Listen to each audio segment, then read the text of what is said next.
ओम नमो भगवते वासुदेवाय। 5वां अध्याय ऋषभ जी का अपने पुत्रों को उपदेश देना और स्वयं अवधूत वृत्ति ग्रहण करना।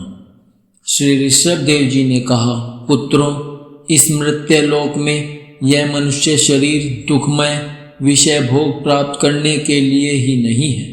ये भोग तो विष्टाभोजी शूकर कुकर आदि को भी मिलते ही हैं। इस शरीर से दिव्य तप ही करना चाहिए, जिससे अंतःकरण शुद्ध हो, क्योंकि इसी से अनंत ब्रह्मानंद की प्राप्ति होती है। शास्त्रों ने महापुरुषों की सेवा को मुक्ति का और स्त्री संगी कामियों के संग को नरक का द्वार बताया है।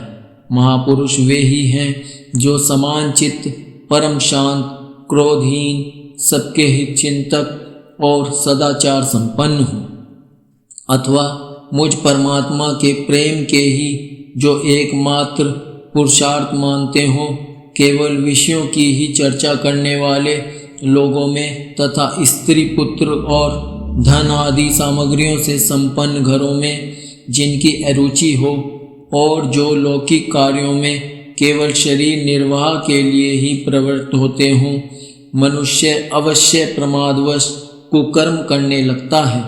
उसकी वह प्रवृत्ति इंद्रियों को तृप्त करने के लिए ही होती है।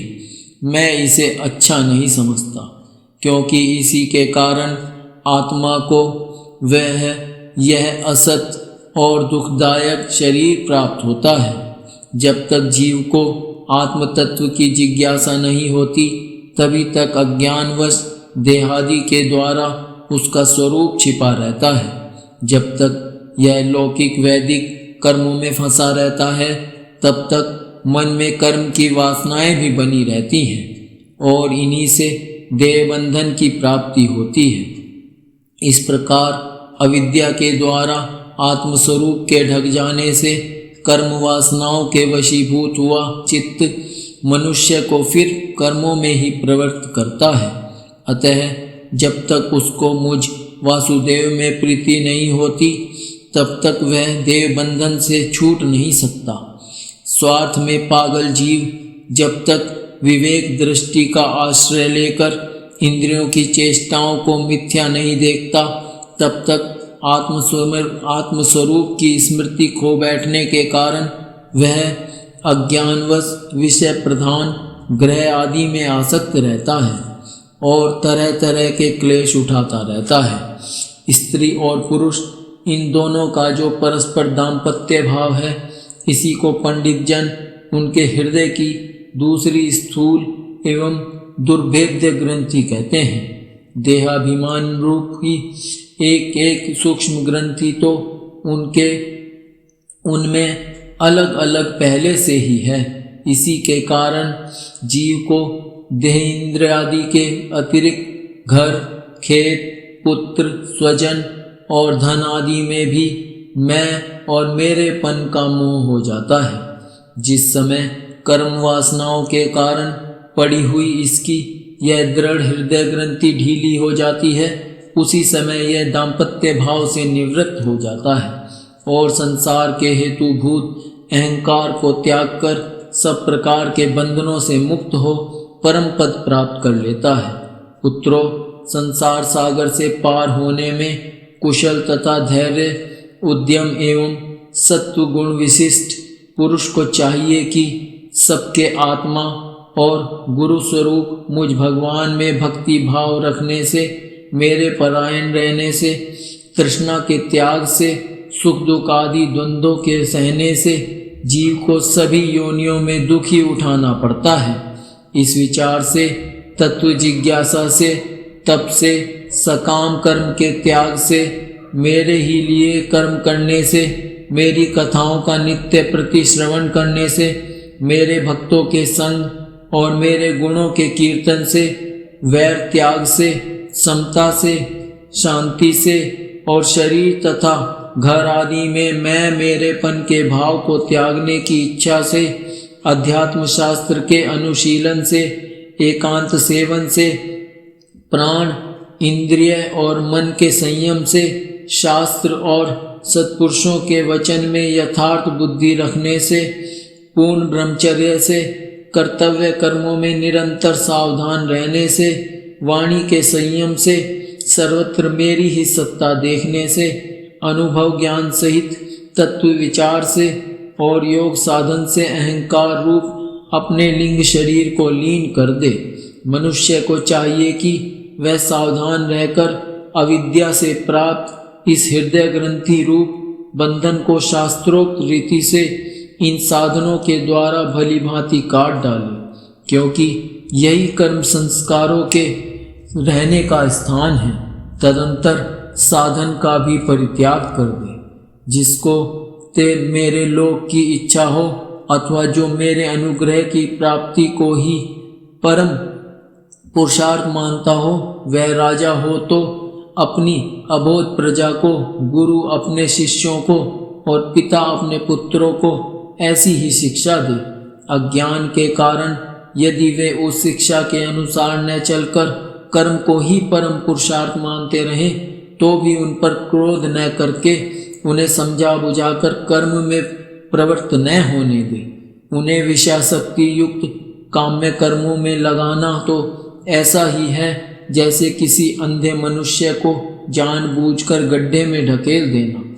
इससे भला किस पुरुषार्थ की सिद्धि हो सकती है? अपना सच्चा कल्याण किस बात में है, इसको लोग नहीं जानते। इसी से वे तरह तरह की भोग कामनाओं में फंसकर तुच्छ क्षणिक सुख के लिए आपस में वैर ठान लेते हैं और निरंतर विषय भोगों के लिए ही प्रयत्न करते रहते हैं। वे मूर्ख इस बात पर कुछ भी विचार नहीं करते कि इस वैर विरोध के कारण नरक आदि अनंत घोर दुखों की प्राप्ति होगी। गड्ढे में गिरने के लिए उल्टे रास्ते से जाते हुए मनुष्य को जैसे आँख वाला पुरुष उधर नहीं जाने देता, वैसे ही अज्ञानी मनुष्य को अविद्या में फंसकर दुखों की ओर जाते देखकर कौन ऐसा दयालु और ज्ञानी पुरुष होगा जो जानबूझकर भी उसे उसी राह पर जाने दे या जाने के लिए प्रेरणा करे। जो अपने प्रिय संबंधी को भगवत भक्ति का उपदेश देकर मृत्यु की फांसी से नहीं छुड़ाता, वह गुरु गुरु नहीं है, स्वजन स्वजन नहीं है, पिता पिता नहीं है, माता माता नहीं है, इष्ट देव नहीं है और पति पति नहीं है। मेरे इस अवतार शरीर का रहस्य साधारण जनों के लिए बुद्धिगम्य नहीं है। शुद्ध सत्व ही मेरा हृदय है और उसी में धर्म की स्थिति है। मैंने अधर्म को अपने से बहुत दूर पीछे की ओर ढकेल दिया है। इसी से सत्पुरुष मुझे ऋषभ कहते हैं। तुम सब मेरे उस शुद्ध सत्वमय हृदय से उत्पन्न हुए हो, इसलिए मत्सर छोड़कर अपने बड़े भाई भरत की सेवा करो।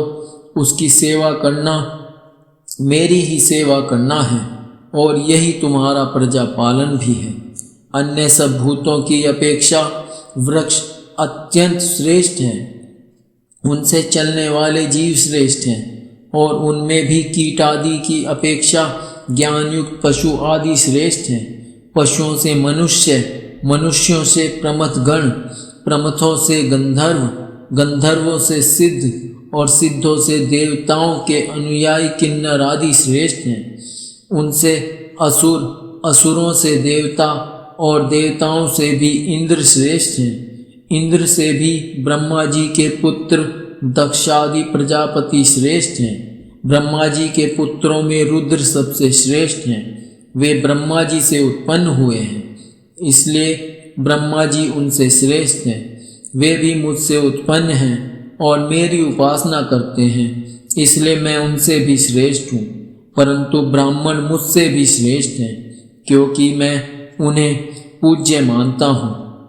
सभा में उपस्थित ब्राह्मणों को लक्ष्य करके विप्रगण दूसरे किसी भी प्राणी को मैं ब्राह्मणों के समान भी नहीं समझता, फिर उनसे अधिक तो मान ही कैसे सकता हूँ। लोग श्रद्धापूर्वक ब्राह्मणों के मुख में जो अन्न आदि आहुति डालते हैं, उसे मैं जैसी प्रसन्नता से ग्रहण करता हूँ, वैसे अग्निहोत्र में होम की हुई सामग्री को स्वीकार नहीं करता। उन्होंने इस लोक में अध्ययन आदि के द्वारा मेरी वेद रूपा अति सुंदर और पुरातन मूर्ति को धारण कर रखा है तथा जो परम पवित्र सत्वगुण शम दम सत्य दया तप तितिक्षा और ज्ञान आदि 8 गुणों से संपन्न है, उन ब्राह्मणों से बढ़कर और कौन हो सकता है। मैं ब्रह्मादि से भी श्रेष्ठ और अनंत हूँ तथा स्वर्ग मोक्ष आदि देने की भी सामर्थ्य रखता हूँ, किंतु मेरे अकिंचन भक्त ऐसे निष्प्रय होते हैं कि वे मुझसे भी कभी कुछ नहीं चाहते। फिर राज्य आदि अन्य वस्तुओं की तो वे इच्छा ही कैसे कर सकते हैं। पुत्रों, तुम संपूर्ण चराचर भूतों को मेरा ही शरीर समझकर शुद्ध बुद्धि से पद पद पर उनकी सेवा करो, यही मेरी सच्ची पूजा है। मन वचन दृष्टि तथा अन्य इंद्रियों की चेष्टाओं का साक्षात फल मेरा इस प्रकार का पूजन ही है। इसके बिना मनुष्य अपने को महा मोहमय कालपास से छुड़ा नहीं सकता। श्री सुखदेव जी कहते हैं, राजन, ऋषभदेव जी के पुत्र यद्यपि स्वयं ही सब प्रकार सुशिक्षित थे, तो भी लोगों को शिक्षा देने के उद्देश्य से महाप्रभावशाली परम सुहृद भगवान ऋषभदेव ने उन्हें इस प्रकार उपदेश दिया। ऋषभदेव जी के 100 पुत्रों में भरत सबसे बड़े थे। वे भगवान के परम भक्त और भगवत भक्तों के परायण थे। ऋषभदेव जी ने पृथ्वी का पालन करने के लिए उन्हें राजगद्दी पर बैठा दिया और स्वयं उपशमशील निवृत्ति परायण महामुनियों के भक्ति ज्ञान और वैराग्य रूप परमहंस संचोतित धर्मों की शिक्षा देने के लिए बिल्कुल विरक्त हो गए। केवल शरीर मात्र का परिग्रह रखा और सब कुछ घर पर रहते ही छोड़ दिया। अब वे वस्त्रों का भी त्याग करके सर्वथा दिगंबर हो गए। उस समय उनके बाल बिखरे हुए थे, उन्मत्त का सा वेश था। इस स्थिति में वे आहवनीय अग्निहोत्र की अग्नियों को अपने में ही लीन करके सन्यासी हो गए और ब्रह्मावर्त देश से बाहर निकल गए। वे सर्वथा मौन हो गए थे। कोई बात करना चाहता तो बोलते नहीं थे। जड़, अंधे, बहरे, गूंगे, पिशाच और पागलों की सी चेष्टा करते हुए वे अवधूत बने जहाँ तहाँ विचरने लगे। कभी नगरों और गांवों में चले जाते तो कभी खानों किसानों की बस्तियों, बगीचों, पहाड़ी गांवों, सेना की छावनियों, गौशालाओं, अहीरों की बस्तियों और यात्रियों के टिकने के स्थानों में रहते। कभी पहाड़ों, जंगलों और आश्रम आदि में विचरते। वे किसी भी रास्ते से निकलते तो जिस प्रकार वन में विचरने वाले हाथी को मक्खियाँ खा सताती हैं, उसी प्रकार मूर्ख और दुष्ट लोग उनके पीछे हो जाते और उन्हें तंग करते।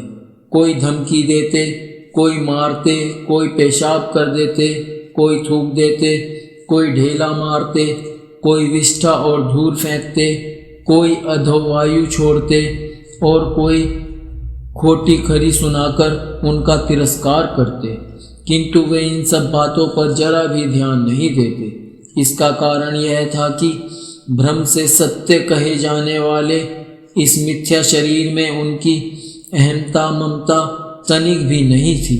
वे कार्य कारण रूप संपूर्ण प्रपंच के साक्षी होकर अपने परमात्म स्वरूप में ही स्थित थे। इसलिए अखंड चित्तवृत्ति से अकेले ही पृथ्वी पर विचरते रहते थे। यद्यपि उनके हाथ पैर, छाती, लंबी बाहें, कंधे, गले और मुख आदि अंगों की बनावट बड़ी ही सुकुमार थी। उनका स्वभाव से ही सुंदर मुख स्वाभाविक मधुर मुस्कान से और भी मनोहर जान पड़ता था। नेत्र नवीन कमल दल के समान बड़े ही सुहावने, विशाल एवं कुछ लाली लिए हुए थे। उनकी पुतलियां शीतल एवं संतापहारिणी थी। उन नेत्रों के कारण वे बड़े मनोहर जान पड़ते थे। कपोल, कान और नासिका छोटे बड़े न होकर समान एवं सुंदर थे तथा उनके स्फुट हास्ययुक्त मनोहर मुखारविंद की शोभा को देखकर पुरनारियों के चित्त में कामदेव का संचार हो जाता था। तथापि उनके मुख के आगे जो भूरे रंग की लंबी लंबी घुंघराली लटें लटकी रहती थी, उनके समान भार और अवधूतों के समान धूली धूसरित देह के कारण वे ग्रहग्रस्त मनुष्य के समान जान पड़ते थे। जब भगवान ऋषभदेव ने देखा कि यह जनता योग साधन में विघ्न रूप है और इससे बचने का उपाय विभस्त वृत्ति से रहना ही है, तब उन्होंने अजगर वृत्ति धारण कर ली। वे लेटे ही लेटे खाने पीने, चबाने और मलमूत्र त्याग करने लगे। वे अपने त्यागे हुए मल में लौट लौट कर शरीर को उससे सान लेते, किंतु उनके मल में दुर्गंध नहीं थी, बड़ी सुगंध थी, और वायु उस सुगंध को लेकर उनके चारों ओर 10 योजन तक सारे देश को सुगंधित कर देती थी। इसी प्रकार गौ, मृग और काकादि की वृत्तियों को स्वीकार कर वे उन्हीं के समान कभी चलते हुए, कभी खड़े खड़े, कभी बैठे हुए और कभी लेटे लेटे ही खाने पीने और मलमूत्र का त्याग करने लगते। परीक्षित परमहंसों को त्याग के आदर्श की शिक्षा देने के लिए इस प्रकार मोक्षपति भगवान ऋषभदेव ने कई तरह की योगचर्याओं का आचरण किया। वे निरंतर सर्वश्रेष्ठ महान आनंद का अनुभव करते रहते थे। उनकी दृष्टि में निरूपाधिक रूप से संपूर्ण प्राणियों के आत्मा अपने आत्मस्वरूप भगवान वासुदेव से किसी प्रकार का भेद नहीं था। इसलिए उनके सभी पुरुषार्थ पूर्ण हो चुके थे। उनके पास आकाश गमन, मनोजवित्व मन की गति के समान ही शरीर का भी इच्छा करते ही सर्वत्र पहुंच जाना, अंतर्ध्यान, परकाया प्रवेश, दूसरे के शरीर में प्रवेश करना, दूर की बातें सुन लेना और दूर के दृश्य देख लेना आदि सब प्रकार की सिद्धियां अपने आप ही सेवा करने को आई, परंतु उन्होंने उनका मन से आदर या ग्रहण नहीं किया।